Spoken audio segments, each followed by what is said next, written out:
Malda journalist ক্লাবের পক্ষ থেকে আয়োজিত হলো বার্ষিক সাধারণ সভা। সভাটি অনুষ্ঠিত হয় শহরের প্রাণকেন্দ্র রবীন্দ্র এভিনিউতে অবস্থিত ইন্দ্রপ্রস্থ হোটেলে।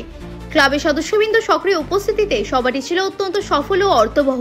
মালদা জার্নালিস্ট ক্লাবের এই সভা কেবল একটি বার্ষিক আনুষ্ঠানিকতাই নয়, বরং সাংবাদিক সমাজের পারস্পরিক যোগাযোগ ও ভবিষ্যতের রূপরেখা নির্ধারণের এক গুরুত্বপূর্ণ মঞ্চ হিসেবে প্রতিফলিত হয়েছে।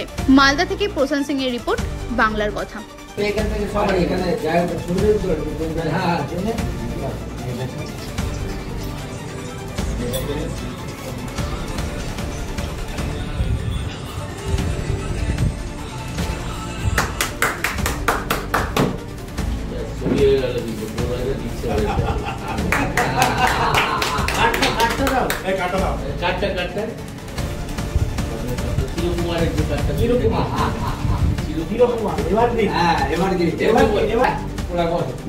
এবার আমরা যাচ্ছি সদস্য যারা আমাদের রাহুলকে আনেগে